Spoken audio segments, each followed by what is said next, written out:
Olá pessoal, a gente vai fazer um vídeo rápido essa semana. Eu tive menos tempo do que eu normalmente tenho para gravar, então tem que ser desse jeito, tá?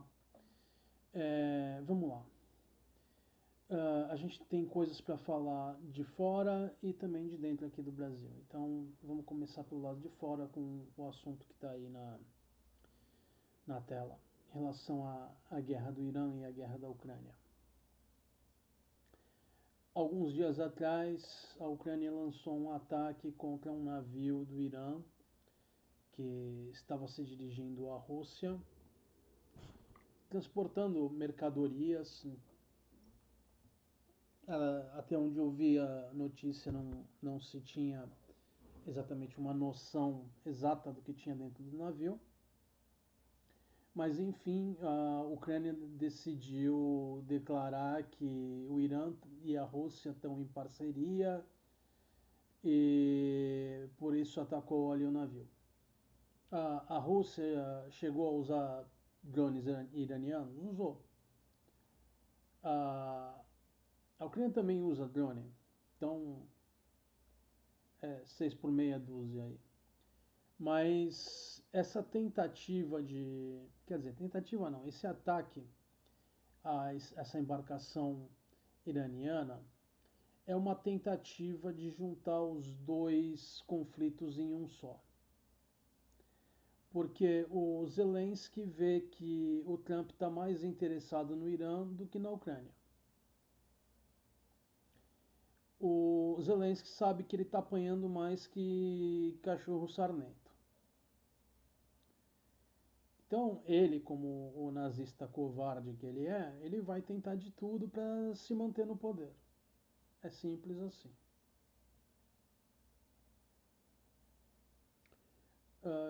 Quem não sabe por que eu estou chamando ele de nazista, dá uma olhada aí nas notícias nos últimos anos relacionadas a ele. Uh, ele incentivava ali grupos neonazistas a atacarem populações de etnia russa dentro da Ucrânia. Ele fez algumas declarações bem indicativas da ideologia dele. Ele também andou ali próximo de algumas pessoas que uh, tinham esse tipo de conduta, né? Enfim. Essa guerra da Ucrânia, como a gente já falou outras vezes aqui também, ela é resultado da OTAN tentando forçar a, a situação ali, colocando bases militares na Ucrânia, que é vizinha da Rússia. O acordo que pôs fim à Guerra Fria na década de final da década de 80, começo da década de 90, tinha um acordo verbal entre Estados Unidos e Rússia, no qual a OTAN não avançaria além da Alemanha. E o que a gente viu depois do fim da Guerra Fria? A OTAN foi avançando rumo ao leste cada vez mais. Até que chegou na Ucrânia, que é vizinha da Rússia. A Rússia falou: a gente não vai aceitar. E foi aí que começou a coisa toda. Com a Crimeia, a Ucrânia, porque a Rússia sabia que era a OTAN tentando isolar ela do resto do mundo.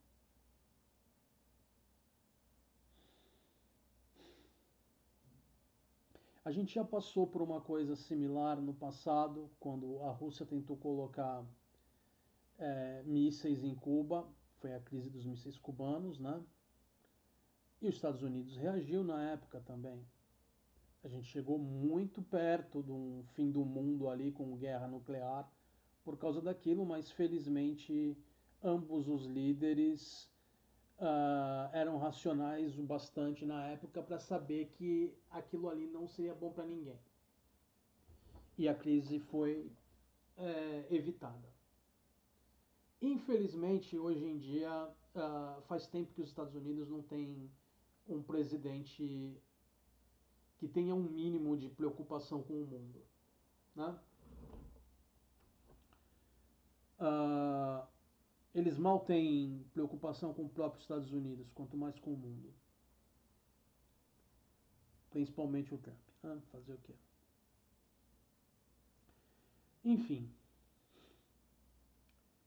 ah, Se a Ucrânia conseguisse fazer com que o Irã atacasse de volta, o Irã foi esperto e não atacou, ia meio que unificar o conflito e o Zelensky esperava que a Ucrânia recebesse assim o apoio dos Estados Unidos, que os Estados Unidos não tivesse mais como evitar entrar na guerra diretamente.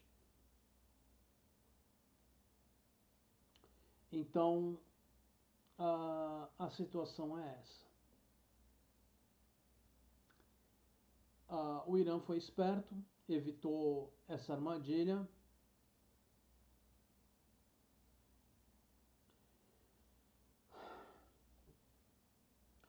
Os Estados Unidos vinha atacando constantemente o Irã, isso já é uma outra notícia, não diretamente ligada à Ucrânia.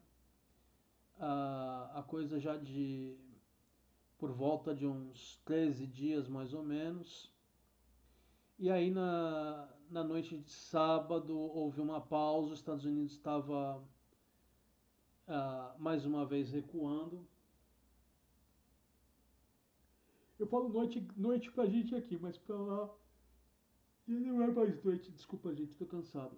E eu tomei remédio pra dor de cabeça, me deixou meio zureta, meio sonado, né? Então já viu. Mas eu tô legal. A enxaqueca já passou faz tempo, só que o efeito da medicação continua, né? Fazer o quê?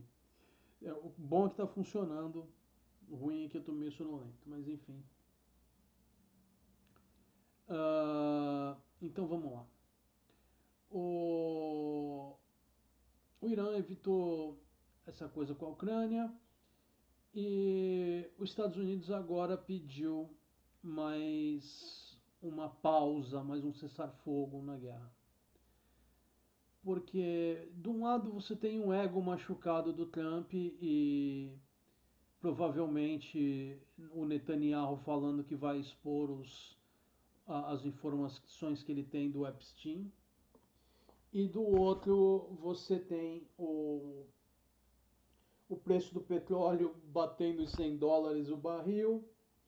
Você tem a central ali no Oriente Médio da Amazon sendo atacada. O Irã já tinha dito, já atacou outras vezes empresas americanas ali, porque elas ajudam de forma logística os Estados Unidos ali na região, né? O Irã já atacou a Google, já atacou a Amazon. É uma forma de mostrar para essas empresas que elas não vão sair impunes e que vai ter um alto custo financeiro para elas essa coisa toda. O ataque à Google, por exemplo, acabou com a Google ali na região porque mostrou que é inviável manter servidores ali, que é inviável manter pessoal ali. Então, desmantelou parte da organização da Google. Mesma coisa com a Amazon, atacando o mega armazém lá da Amazon, causa danos, mostra que essa parceria com o governo dos Estados Unidos não vai ser lucrativa, se é o que eles estão querendo, porque essas empresas elas lucram muito com o conflito. Guerra gera muito lucro, não só com venda de arma, mas com questão de logística, com questão de informação. Então, essas empresas se envolvem para ganhar dinheiro. Você pode até falar, não, mas é uma empresa privada, ela faz o que ela quer, e patati, patatá, é o capitalismo, não sei o que, não sei o que lá. Só que quando você tem uma empresa multimilionária colocando uma mira na sua cabeça querendo ver você morrer para lucrar um pouquinho a mais, isso tende a mudar um pouco, sabe? E essa questão aí podia ser a gente, muito facilmente podia ser a gente. O Trump atacou a Venezuela, né, levou o Maduro e tudo mais. Ele pode simplesmente em algum momento decidir, não, vamos atacar o Brasil, enfim. Ele é maluco a esse ponto.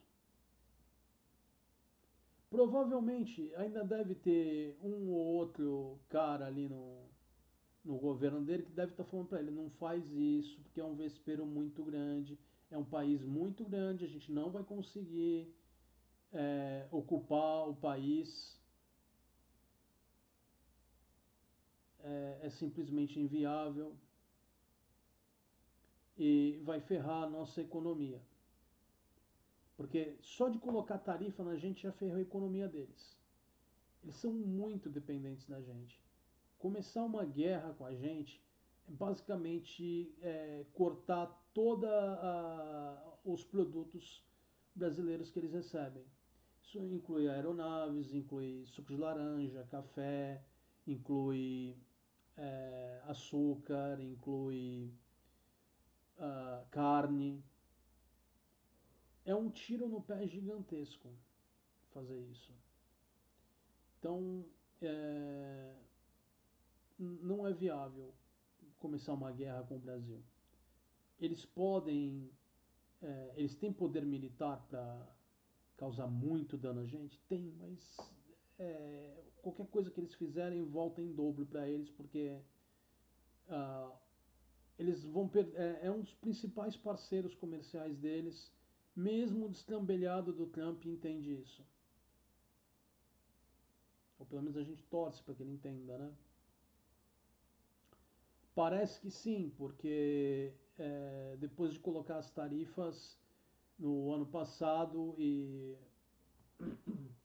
o governo Lula ter negociado ali, mostrado para eles que eles eram os maiores perdedores com a coisa toda, quando as tarifas vieram esse ano, elas vieram numa taxa menor e tiraram quase todos os produtos da lista. O impacto para a gente no ano passado era calculado em coisa de, acho que no máximo 4% do PIB, se eu estou me lembrando bem. Com as exceções que a gente teve, agora esse impacto vai ser ainda menor e a porcentagem é menor também, o que diminui o impacto ainda mais. E, enfim, a gente sabe que isso não é algo por causa do Lula, que nem o Marco Rubio tinha falado, porque eles taxaram vários outros países da mesma forma. Isso aí é o Trump fazendo o que ele prometeu que ele ia fazer, que ele ia encontrar uma outra forma de taxar os países. Porque ele continua com essa ideia destrambelhada.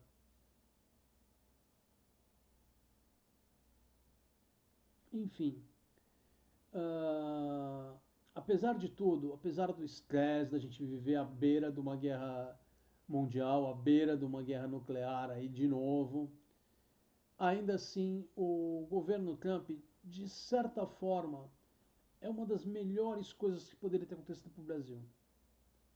Porque eles são incompetentes. Um outro presidente no lugar do Trump estaria armando para cima da gente por baixo dos panos. O Trump é destrambelhado. Ele faz as coisas na rede social, ele não sabe jogar o jogo da diplomacia, ele não sabe agir de forma estratégica, de forma sutil. Ele é um destrambelhado. A gente já tem várias imagens e vídeos dele mostrando que ele já não está mais ah, dentro da casinha, né? Ele já já está mostrando sinais de senilidade. Fazer o quê? Eu não fico com pena de um cara que é um sociopata. E a gente tem amplas fontes demonstrando isso. A Associação de Psicologia Americana, vários autores já fizeram uma declaração um tempo atrás falando que ele era um sociopata. Isso tem vários anos. Bom, enfim. Vamos falar agora daqui do Brasil, porque a gente já tem uns 15 minutos mais ou menos de vídeo e ainda tem muita coisa para falar do Brasil. Mas só para encerrar, os Estados Unidos recuou mais uma vez. A gente teve mais um taco, tá? Vamos para o Brasil agora. Teve alguém que teve uma semana muito ruim, aliás, teve meses muito ruins, que foi esse cidadão aqui. Vocês conhecem ele? É o Flavinho Cagão. O Flavinho teve lá a reunião lá dos partidos aliados dele lá, e ele não tinha sido convidado, mas ele foi lá implorar pela assistência dos cacifes desses partidos aí. E os líderes, os cacifes da federação ali, decidiram que eles não iriam na própria reunião deles só para não encontrar o Flávio.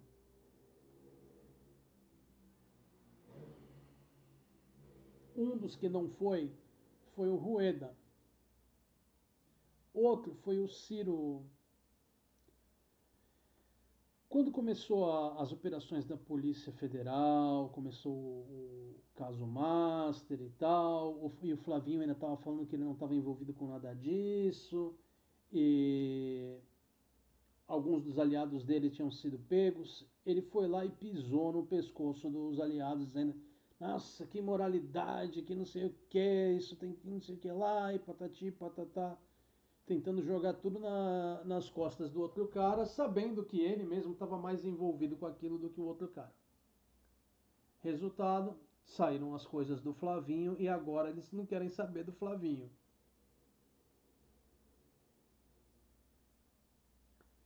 Uh, a coisa deles tentarem colar as tarifas ao Lula também não deu certo. Ele virou o Tariflávio. E agora saiu mais um escândalo envolvendo ele. Saíram três notas fiscais com valores de 500 mil reais cada. Duas delas ele teria cancelado e a outra continuou ativa.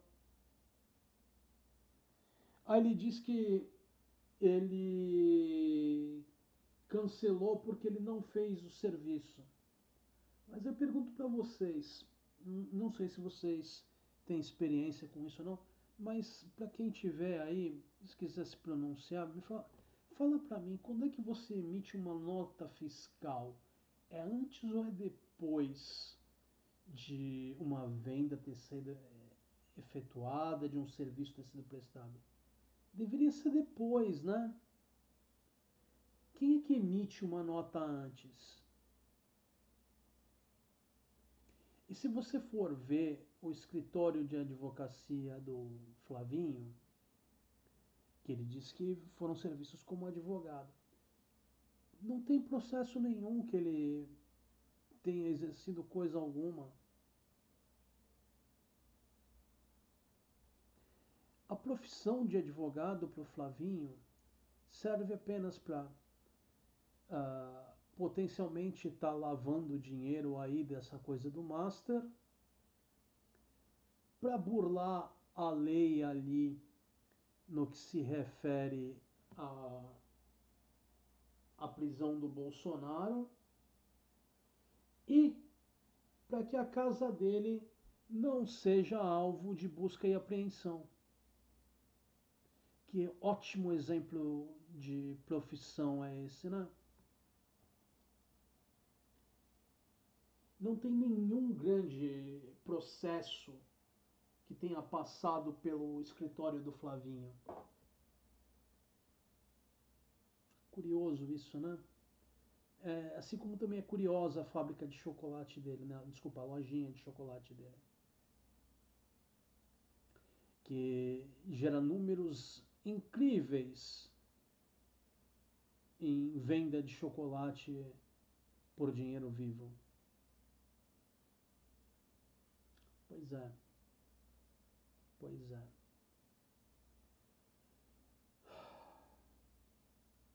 Mas não termina aí.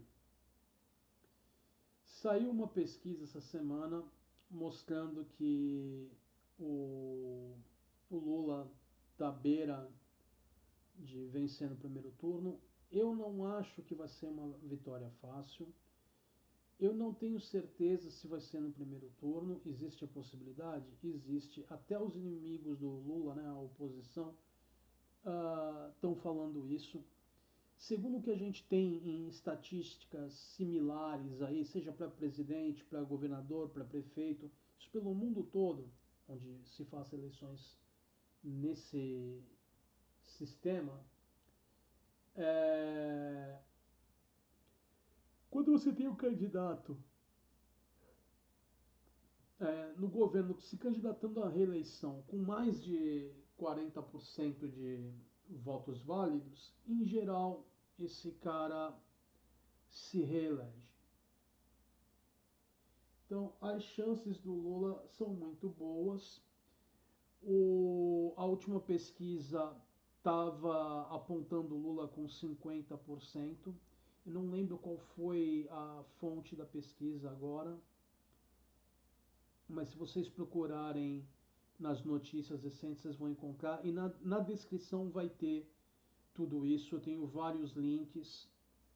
Vai ter muito mais coisa que eu não vou estar mencionando aqui, porque, como eu falei para vocês, eu tenho que fazer um vídeo mais rápido. E nos bastidores tem muita gente falando que o Flavinho deveria desistir da campanha dele. Não o pessoal da esquerda, não o pessoal do PT. Eu estou falando dos aliados dele. O Flavinho está tomando olé da Michele. A Michele está dando olé nele. Eu não quero menosprezar a esperteza dela. Mas o cara que leva uma surra da madrasta, cara, senador brasileiro, né? Levando uma sova da madrasta que não tem nenhum cargo político. Tendo que voltar atrás, porque não tem condição de bater de frente com ela. Que ameaçou a madrasta de estancar ela,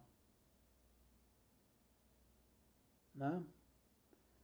A palavra estancar aí para se usar com uma mulher, além da conotação danosa e potencialmente letal, é, ainda tem uma certa questão de misoginia, porque as mulheres, por causa de processos biológicos, né, sangram todos os meses, então o que torna a questão de uma potencial ameaça que levou a Michelle a ter que aumentar a segurança dela. Pois é.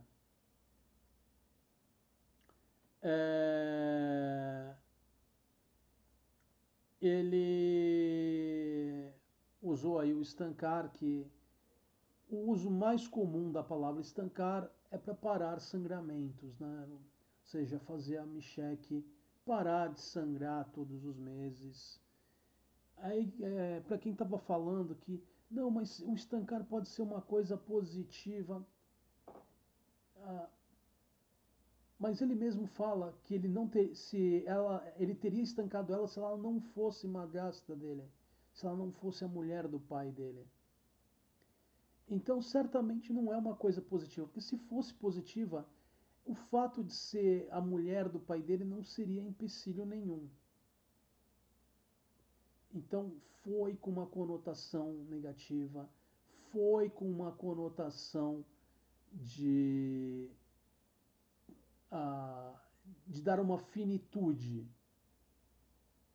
a Micheque.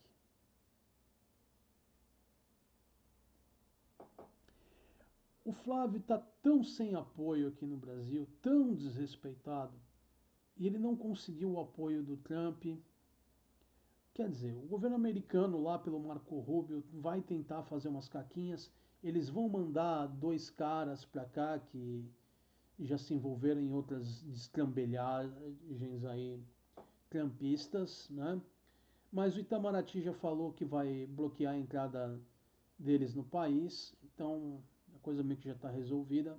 Mas voltando ao Flavinho, ele está tão desrespeitado e tão desesperado para mostrar que tem alguma influência que ele convidou o Milley para vir falar no PL.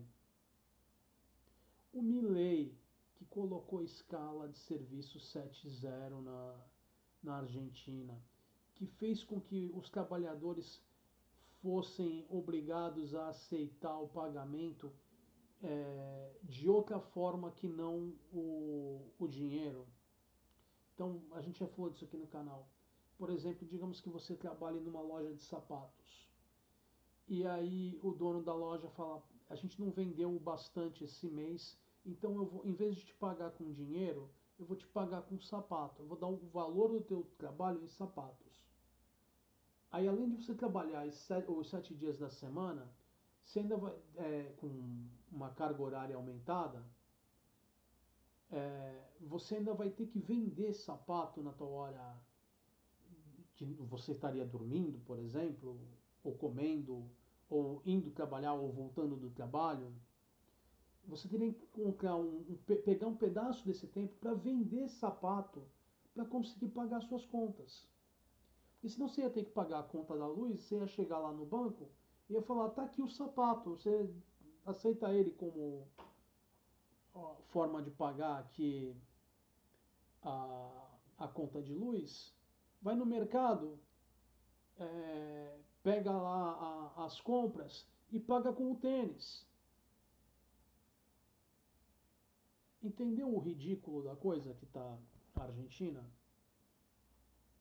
Mas não é só o Flavinho que está passando essa vergonha. O Tarcísio também está. E é ótimo para a gente que eles estejam passando vergonha a esse nível. É ótimo.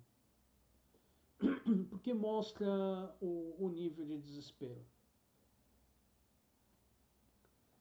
O Tarcísio estava antes achando que era uma vitória ganha, que não ia precisar fazer nada. Ele está começando a mudar a ideia.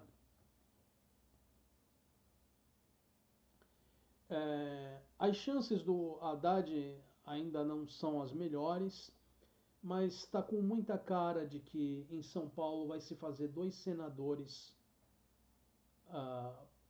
que sejam progressistas, não do Partido Progressistas, mas realmente progressistas, porque aqui no Brasil a gente tem uma coisa de nome de partido, na maioria dos casos não tem nada a ver com o que o partido faz.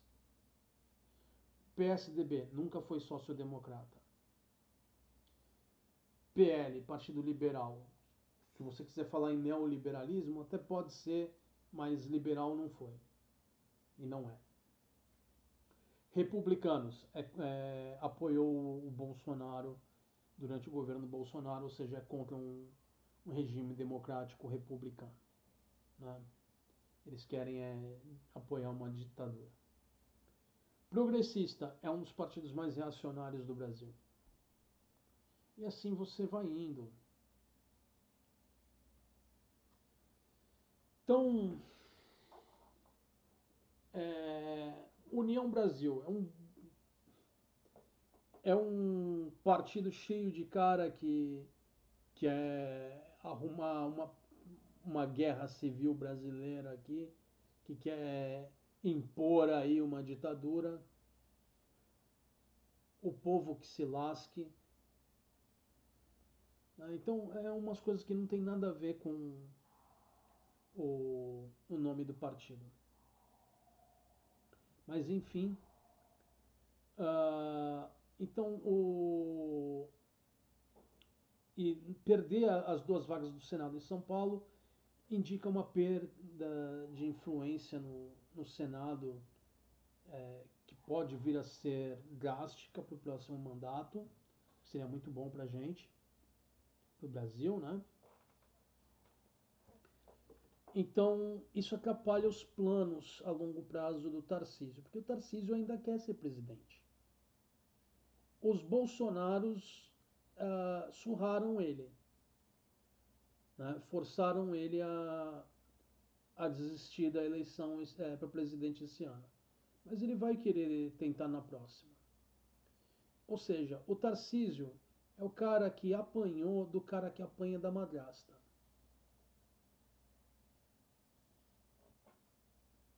Para ver como a extrema-direita é um exemplo de competência, um atrás do outro.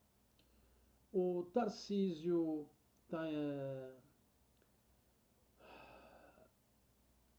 cada vez é mais pataquada. Teve a privatização de uma linha de trens ali em São Paulo, que deu zebra, trem pegou fogo com gente dentro. As pessoas parecem ter conseguido escapar. Eu não me recordo agora se teve alguma fatalidade ou não. Eu acho que todos conseguiram escapar de madrugada usando as luzes dos celulares para sair ali do local. Enfim, é complicado essa situação que a gente está. A gente tem que fazer uma limpa urgente no Brasil, porque o que mais tem é governador reacionário pelo Brasil. Vamos torcer para São Paulo fazer direito e, pelo menos no Senado, garantir 2 vagas contra essa escória reacionária. Enfim, e a gente tem que pensar também em 2030. Quanto menos gente no Congresso eles tiverem, mais fracos eles vão estar para 2030, melhor o resultado para o Brasil. A gente tem ouvido falar muito de que deve ter operações contra o Flavinho em breve, que deve sair um vídeo do Flavinho fazendo atividades amorosas, do tipo beijos e quem sabe algo mais com possivelmente mulheres. Eu estou falando mulheres porque a gente não sabe ainda exatamente com quem. Né? Há muito tempo atrás teve uns rumores, acho que foi coisa de 2 anos atrás, se não mais, de que o Flavinho tinha tido um caso com uma mulher trans, só que aí a conversa parou. Então a gente não sabe qual é a do Flavinho, né? Nas possíveis festas que ele participou ali com o Vorcaro. Independente de ser uma mulher, de ser uma mulher trans, o que quer que seja, mostra que esse aí é o homem da família tradicional brasileira. O verdadeiro cristão, né, que vive mentindo, que vive metido em confusões, que fica cobiçando outras mulheres quando ele é um homem casado, né? E é por isso que ele apanha que nem um cão da Micheque. A Micheque, o Nicolas, a Damares, esse pessoal ali no entorno ali da Micheque tem ampla munição para usar contra o Flavinho. Não me entendam mal. Na briga da direita com a direita, eu sou a favor da briga. Por mim, quanto mais eles se estilhaçarem ali, for fogo amigo, melhor para todo mundo. Quanto mais um for com sangue no olho para cima do outro, melhor para o Brasil, melhor para mim, melhor para você. Porque quando o barquinho começa a afundar, os ratos pulam na água. E é o que a gente está vendo. As lideranças partidárias que poderiam dar ao Flavinho mais tempo de TV durante a campanha, já falaram, a gente vai ser neutro, a gente não vai te apoiar. Ou seja, o tempo de TV do Flavinho fica menor para a campanha. Os outros candidatos da direita estão passando mais tempo batendo no Flavinho que falando do Lula. Porque é mais fácil para eles converterem votos do Flavinho do que do Lula. Então, essa é uma situação muito boa para o Brasil, muito boa para o Lula, muito boa para o PT. Eu sou petista? Não, eu não sou petista. Eu nunca me filiei a nenhum partido. Eu sou sócio-democrata em questão de ideologia. Né? Se alguém quiser saber, não qualquer coisa partidária, questão ideológica.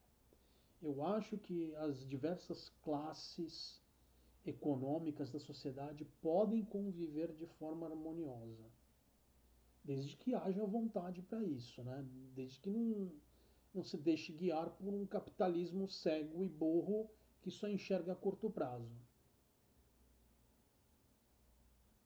Se você tiver um plano de futuro, você consegue fazer isso, porque você consegue organizar a sociedade de forma que o trabalhador tenha uma vida digna e dessa forma as empresas tenham mais lucro, porque você coloca na pirâmide de Maslow e a performance do trabalhador vai ser melhor, o que vai gerar mais lucro dentro daquele tempo de trabalho dele e todo mundo ganha. O trabalhador sai feliz, a empresa sai no lucro e a economia gira. Então eu acho que é possível, mas tem que ter boa vontade para isso e infelizmente a gente não tem muita boa vontade ultimamente.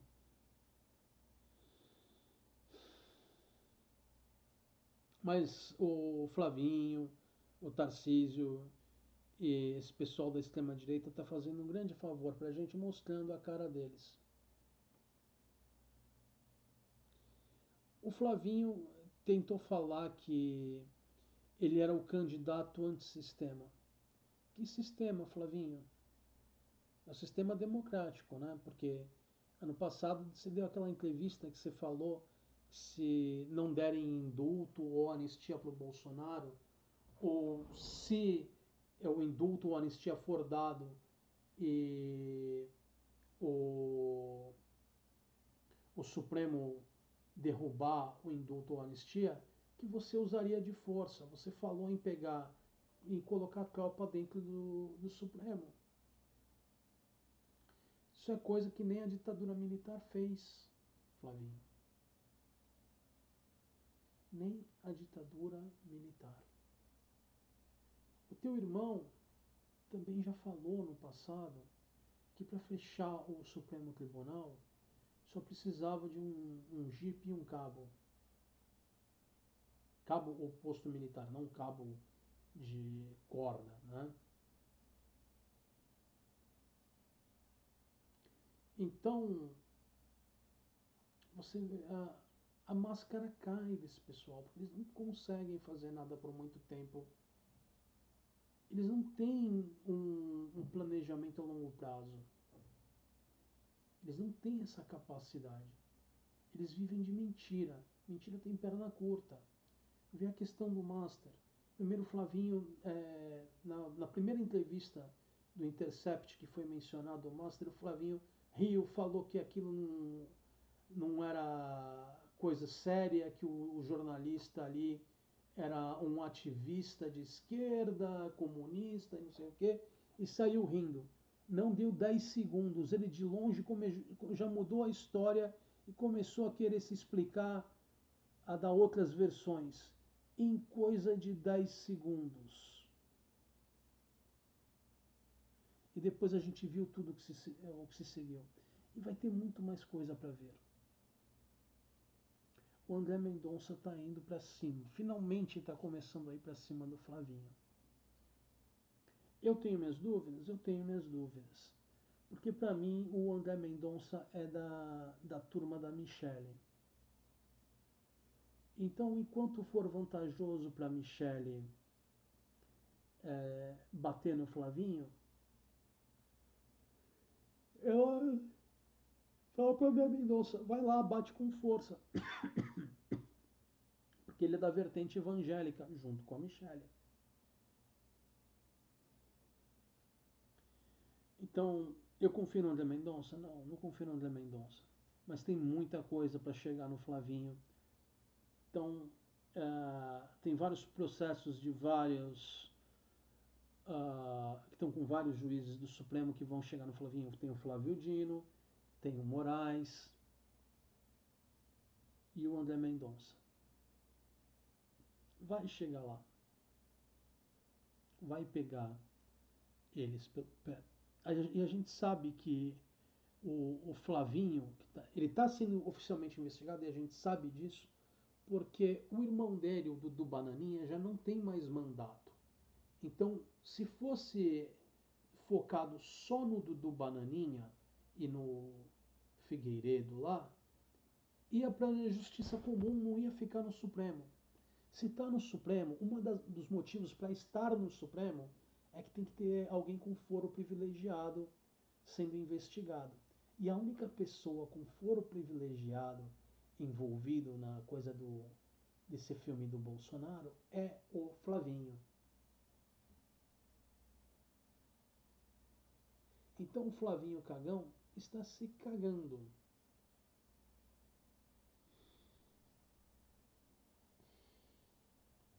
Bom, fazendo um apanhado geral, a gente não sabe quanto tempo vai durar o cessar-fogo na questão do Irã. Eu não espero nada duradouro. Primeiro porque o Trump é errático, o Trump é um destrambelhado. Segundo, porque o Netanyahu vai tentar forçar a barra para a guerra continuar, porque ele precisa da guerra. Sem a guerra ele vai em cana. Então, e é parte do projeto sionista tomar o Líbano. Assim como eles empurraram os palestinos até comprimiram toda a população palestina no menor espaço possível ali em Gaza e continuam atacando a faixa de Gaza,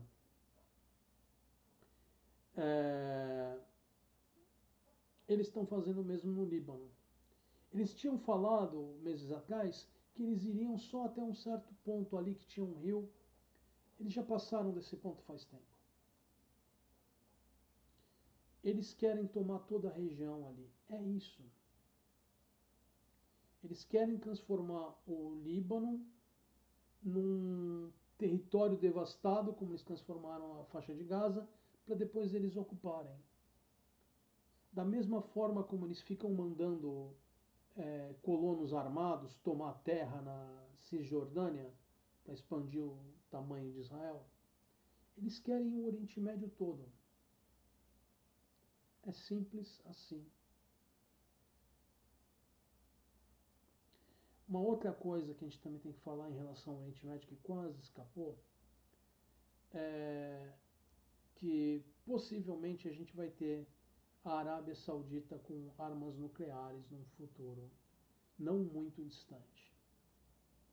Porque tem um acordo aí da Arábia Saudita com os Estados Unidos, que a Arábia Saudita poderia estar desenvolvendo energia nuclear, só que nesse acordo aí, nessa parceria com os Estados Unidos, não tem as salvaguardas ali que proíbem o desenvolvimento de armas nucleares. Então, essa coisa dos Estados Unidos, que nós não queremos mais países com armas nucleares, mentira. Mentira, porque os Estados Unidos deu arma nuclear para Israel, deu a tecnologia para Israel, e agora está dando para a Arábia Saudita, porque são aliados deles. Tá tudo bem você ter arma nuclear se você for capacho dos Estados Unidos. Entendeu? Mas a coisa está complicada para os Estados Unidos, porque e uma das razões deles pedirem esses vários cessar-fogos aí durante a guerra do Irã é que eles não têm defesa antiaérea suficiente. Os mísseis que eles usavam para defesa antiaérea ou já esgotaram ou estão muito próximos de se esgotarem. Eles já tiveram que remanejar mísseis de outros países para levar lá para o Oriente Médio. Desculpa, Ásia Ocidental, a gente tem que criar o hábito de usar o termo Ásia Ocidental.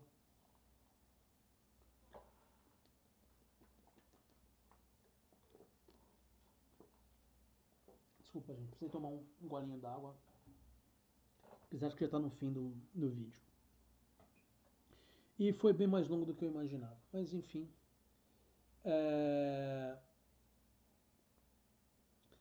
Eu dei um apanhado geral. Na descrição tem muito mais fontes tratando desses assuntos aí e vários outros que ocorreram durante a semana que eu não tive tempo de falar aqui. Mas é isso aí, gente. Eu agradeço a atenção de vocês. Eu vejo vocês no próximo vídeo. Um abração, vida longa e próspera. Até mais.